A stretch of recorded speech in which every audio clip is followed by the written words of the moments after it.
You're listening to the Embrace Family Recovery Podcast, a place for real conversations with people who love someone with the disease of addiction. Now here is your host, Margaret Swift Thompson.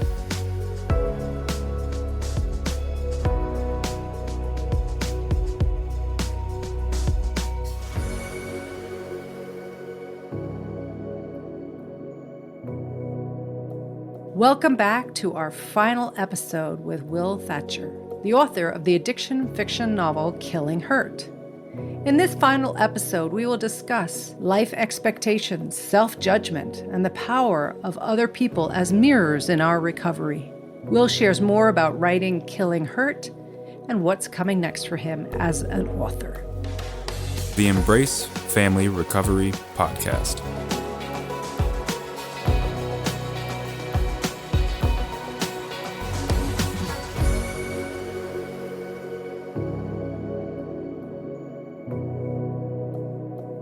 Nothing is what we think it's going to be, right? We have this fantasy, of once dad gets sober, everything's going to be great. And it just doesn't work that way. That's not the way life is. One of the themes that I enjoyed playing with in the book was Troy is so sure of his judgments all the time. He's so sure of his thinking because he's sober and he's got a program and everything.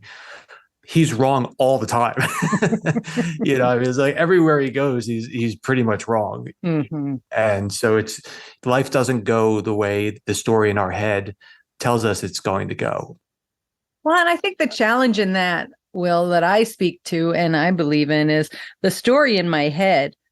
I have to discern, which is really freaking hard to do because it's in my own voice, of whether the story comes from me, my addiction, my codependency, or my higher power. That's a messy bunch. Absolutely. And they're all convincing. Very much so. And so that's why the beauty of getting back full circle to what got you to get into the recovery community and sitting hearing stories was I see my meetings and stories of people in recovery, even talking to you, as mirrors to the windows inwards to see pieces of me that I haven't noticed, haven't acknowledged. Yeah, that's such a good point because to me, that's how I know it's truth.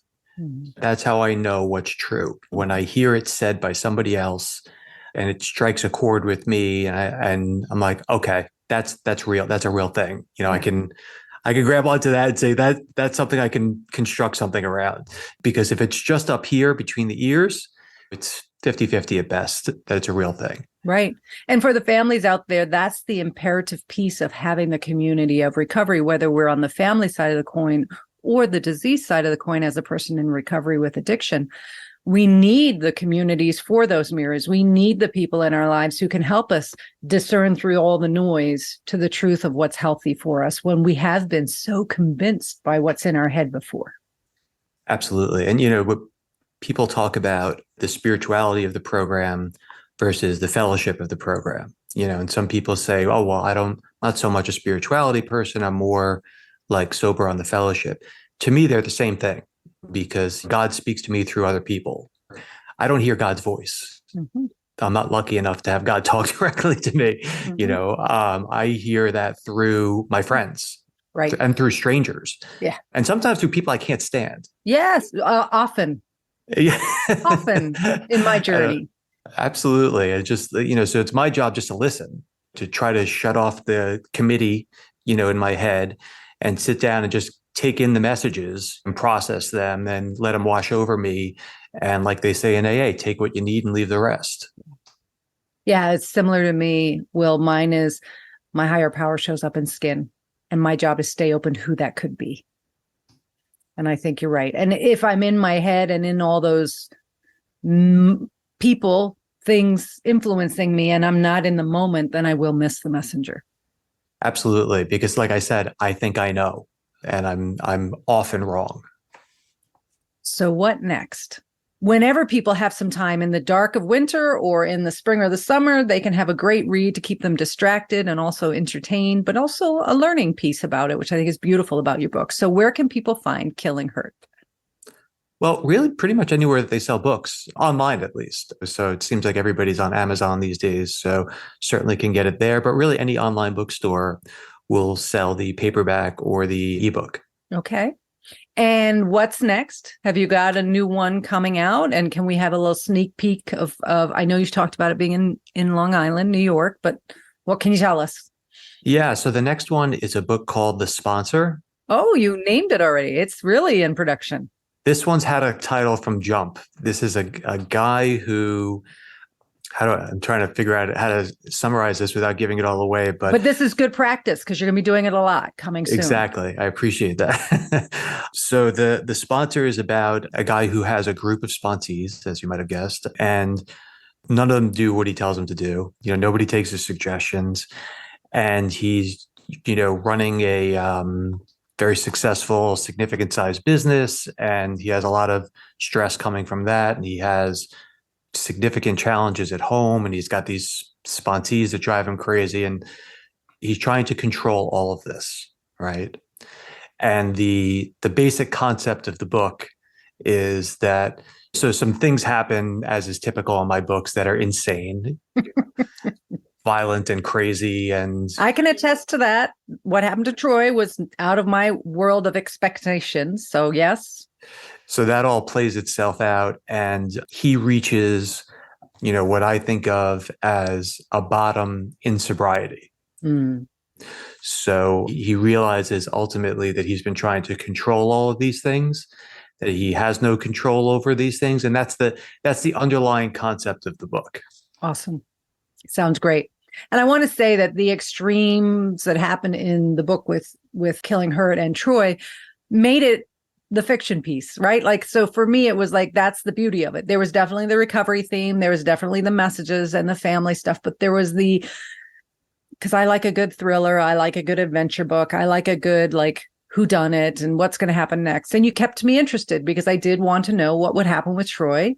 And even the stuff that seemed extreme made it entertaining and interesting. So you did a beautiful job of keeping my interest. And I recommend the book. I think that it's brilliantly done. I think you did a beautiful job of weaving all the worlds together that you obviously have some experience with, and maybe some that are way out there and just fiction from all your listening and reading.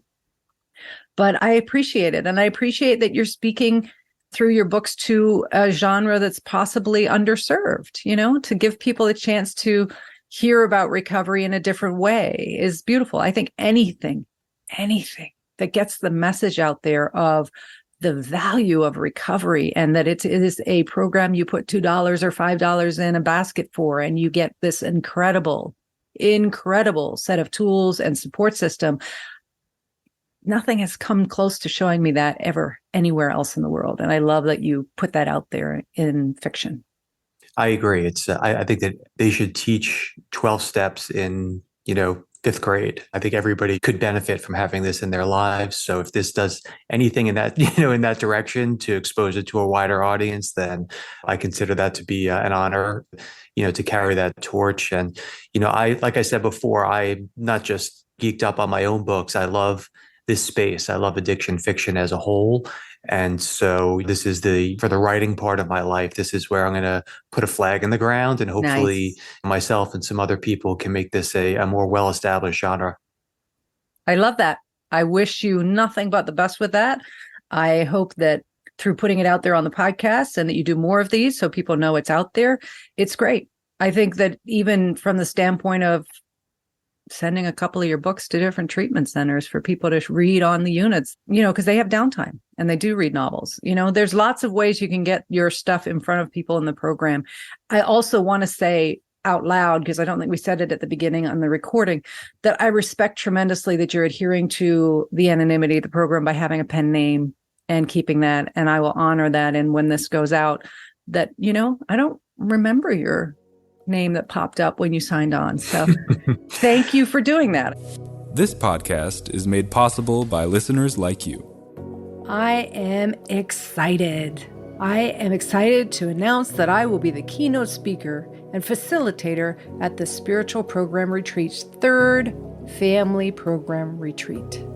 It'll be taking place at Camp Wapagasset in Amory, Wisconsin from Friday, April 12th to Sunday, April 14th. Are you presently in a relationship that has felt the effects of addiction? Has your past been affected by a person with the disease of addiction? Are you seeking deeper understanding, a community of support, and tools to make recovery more concrete? If the disease of addiction has been a family member, this is the retreat for you. Spots are filling quickly for this in-person experience. Find the link in my show notes and learn more about how to register to attend this awesome retreat at the beautiful Camp Wapagasset. You're listening to the Embrace Family Recovery Podcast. Can you relate to what you're hearing?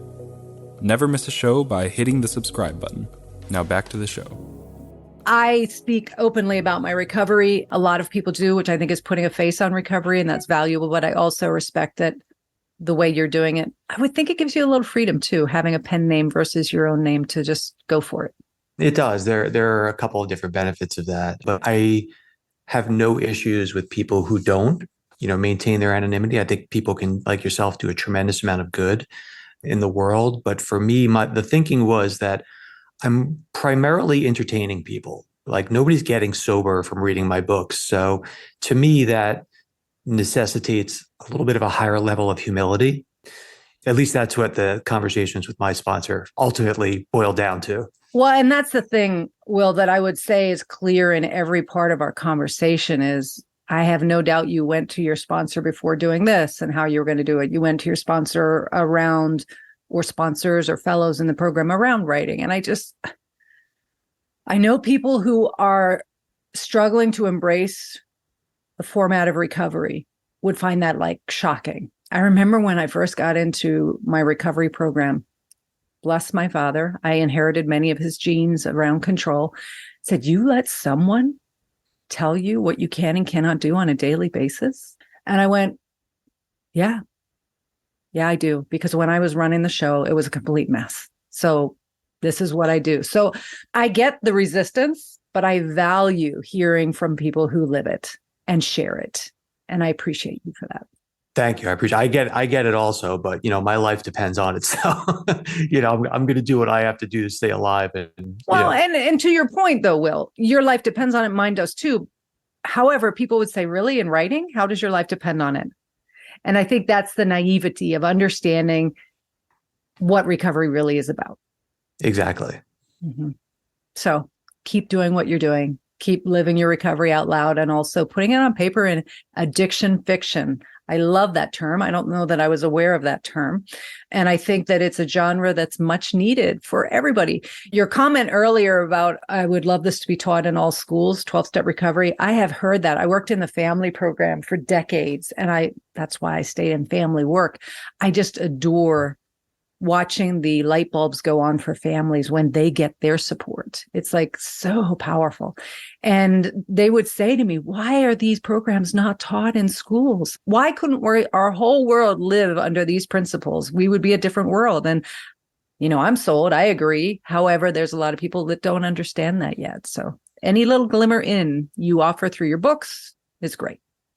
I'll take it. If that's the end result of this, I'd be very happy with that. What would your dream be of this? You did it as a passion, obviously. This is your creative outlet. But do you have as my daughter says, have you manifested a dream or a goal with your book?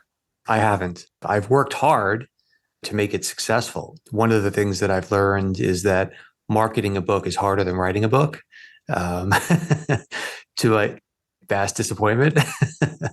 Conversations like this are obviously very enjoyable, but there's a lot of, grind behind it, especially when you self-publish. Yeah. There's not a publishing company that's spending money to get you in front of people. So I think it's going to take a good couple of years to build an audience for Will Thatcher.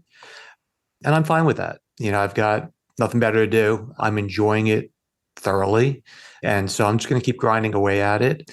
And maybe I should be more deliberate about my manifesting, more specific anyway. Yes and no. I think being realist and recognizing the grind, I think is very different and similar to podcasting.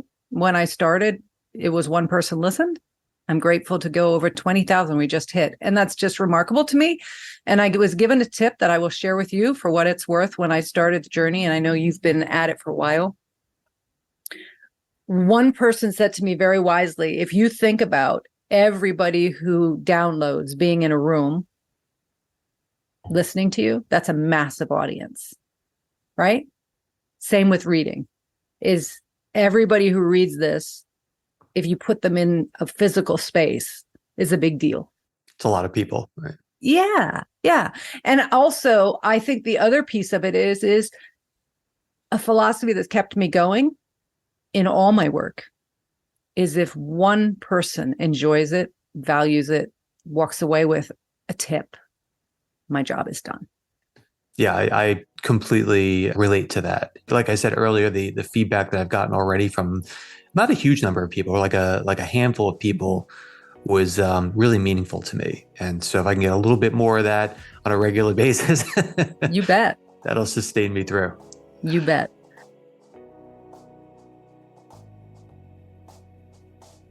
My thanks to Will Thatcher for taking this creative step and combining his exposure to the disease of addiction and his recovery with his passion for writing.